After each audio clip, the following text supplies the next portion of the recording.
to know about? Well, I'm working on a new novel that should be out in 2020 probably, or maybe 2021. It's a psychological thriller, and that's really all I can say about it at this point. It's set in contemporary times, and it'll be a little bit of a different take than the last book. For me, it's most interesting to do a little bit of change of pace between every book and not try to do the same thing over and over again. Are you going to eventually write more books in your series, or? There's one more book in that series. There's a third book because it felt wrong to end with 2 books, and I really love those characters. There's a third novel in that series, but that'll then be the end of that series. Do you have any upcoming events? I'm going to be in New York at Thriller Fest in mid-July. So on November Road, I'm really lucky and very honored that it's nominated for a Thriller Award and a Strand Critics Book Award, the Dashiell Hammett Prize. All 3 of those are going on in New York in the middle of July, and I'll be there for the Thriller Fest convention as well. Do you have a website that we can tell our listeners about? Yes, my website is louberney.com. My name, LOUBERNEY.com, and all the information you could possibly want about me would be there.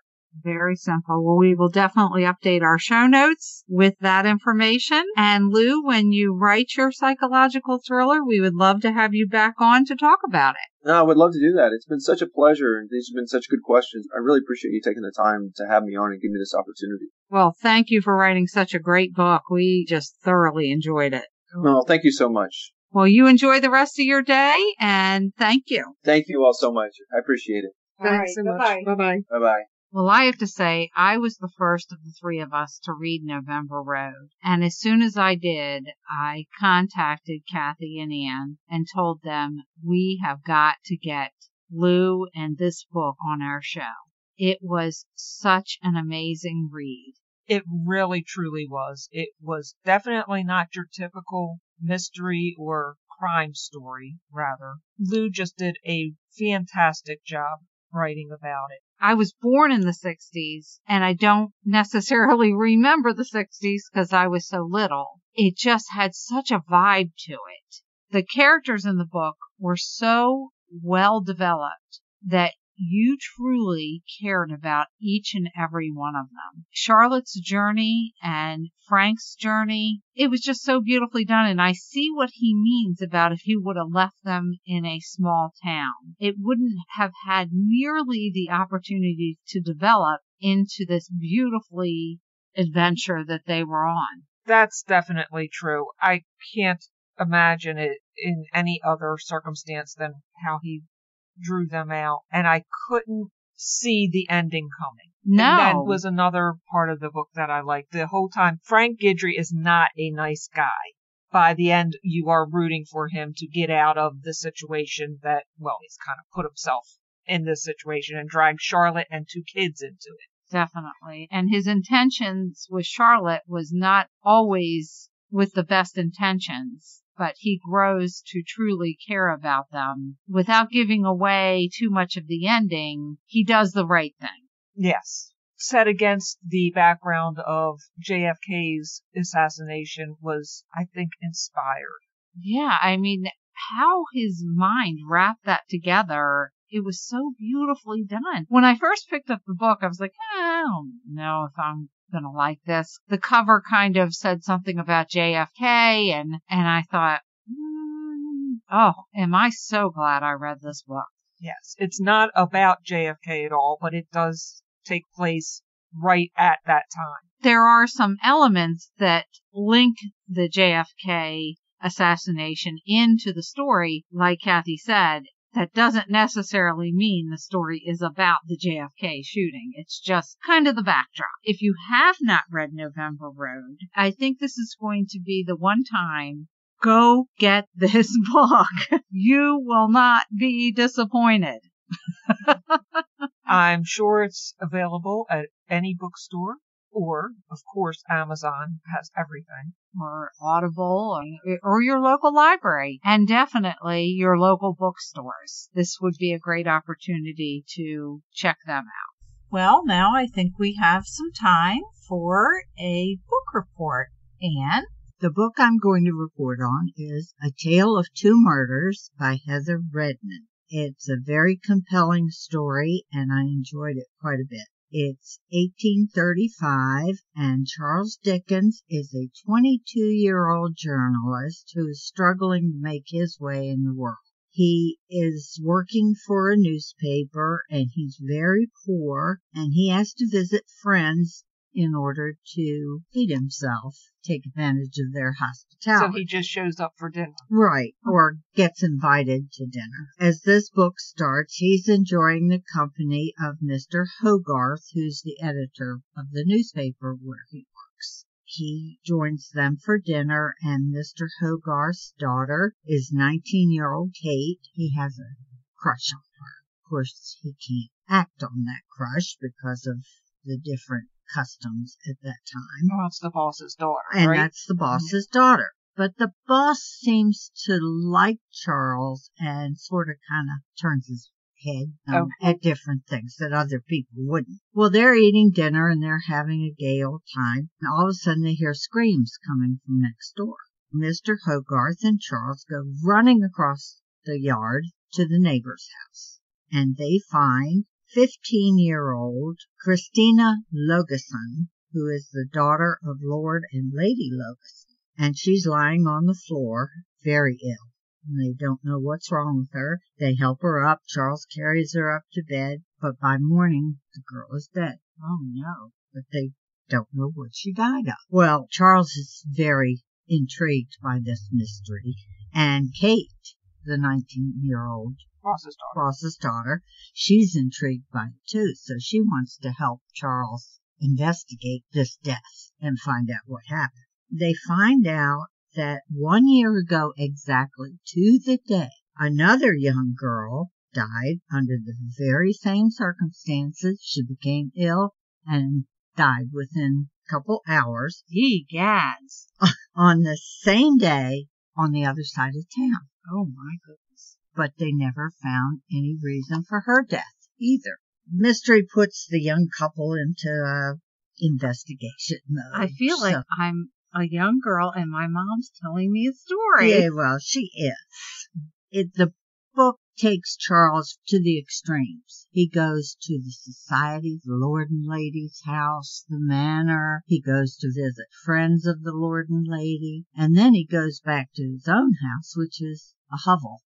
And he's living hand to mouth. So let me ask you this. Yeah. Does Charles Dickens' personality come out in this book? Yes, it does. But he's not a writer yet. He's trying to be a writer for the newspaper, but all he covers is politics. And that's not really what he likes to do. So it's not his thing. This is just the very beginning of his life story. But you can see little bits of Charles Dickens coming through in this. And the author does a very good job of placing you back in history and all the different customs and strict rules that you had. You couldn't touch another woman without her mother and father's permission and all the different mores they had back then. Is this part of a series or is this a standalone? I have a feeling it's going to be a series. This is the first book, but she does a very good job of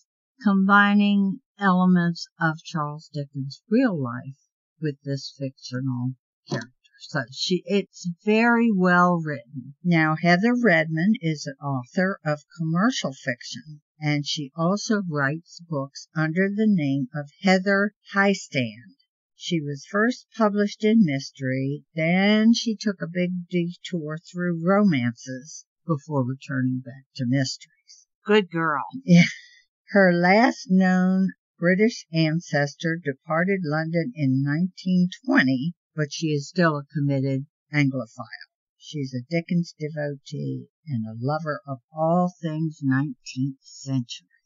Oh, very interesting. Is it a cozy? No, I wouldn't call it a cozy. Historical. Yeah. Tale of Two Murders is a multi-week Barnes & Noble hardcover mystery bestseller, and Heather's website is www.heatherredmond.com. She has lived in Illinois, California, and Texas, and now resides in Washington State. So Very that's my book Well, report. I haven't had the pleasure, but it does sound like a book that I would be It interested was very in. enjoyable. I would recommend this book.